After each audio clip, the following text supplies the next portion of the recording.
When I saw the banner for Aqua Glide, I immediately wanted to play it. I mean, jet ski, VR, and multiplayer, all of the same phrase. Of course I'm in.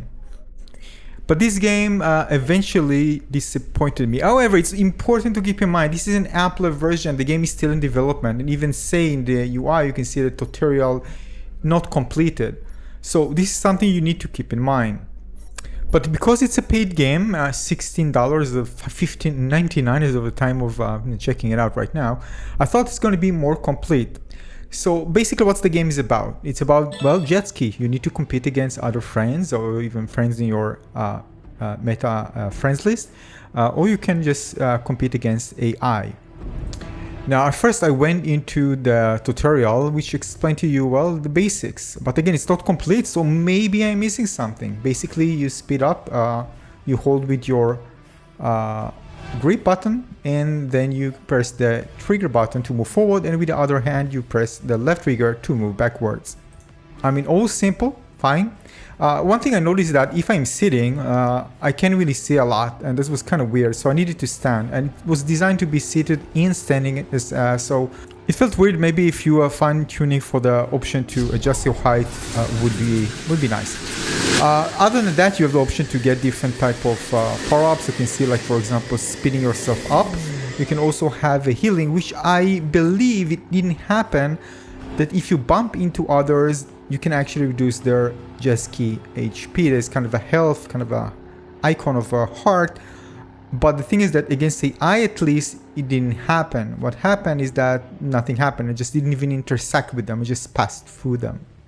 Now, there is an option to drive in both first person and third person first person perspective. VR is first person, as you can see, and this is third person perspective. I mean, for what? But fine, we have this option. I won't complain. I do hope that some of this criticism reach the developers. The game is definitely in development and you can feel it.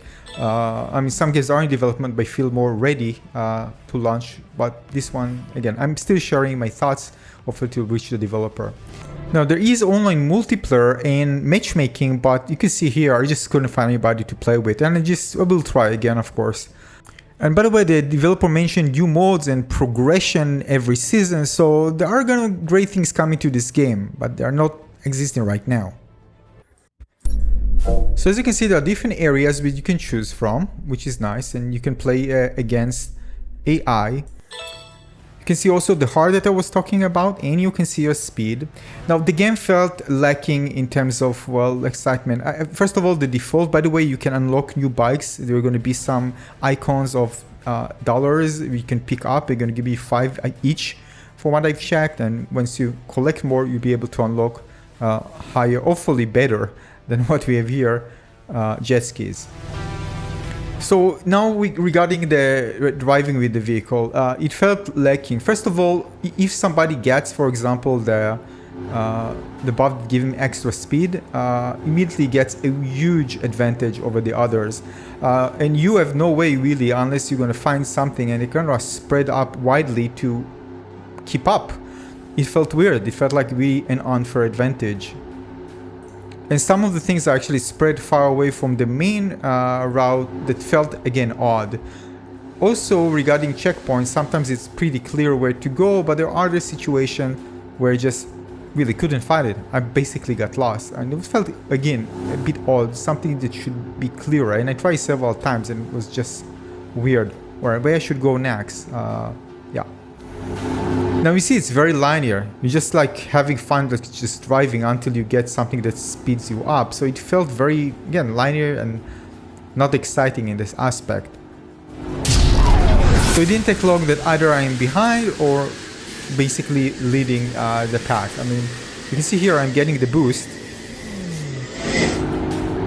I'm getting, you see, 3 laps. So this is the first lap.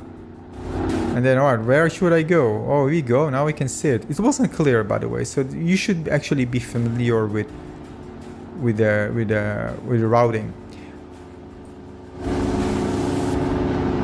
Other than that, the map itself, I mean, they look nice. Nothing. Everything was kind of okayish. Nothing really that stood up, being spectacular or something. Character looks stiff, water animations, again, everything very not exciting, to say the least. That being said, I did enjoy riding the bikes, but I just wanted more, of course.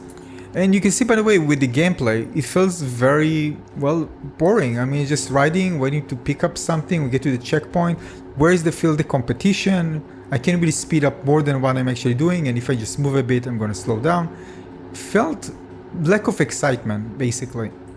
There should be ways to allow players to really do a comeback, so hopefully some more well-positioned different power-ups that allows you to do that, because if it goes like that, again, this is all arcade, right? If you can really get something speed up, so maybe something close to Mario Kart with more exciting stuff. I'm not going all the way crazy, but something a bit more.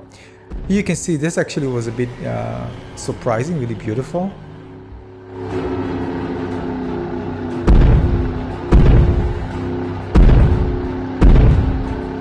That's actually a nice map. This is the dollars that I was mentioning.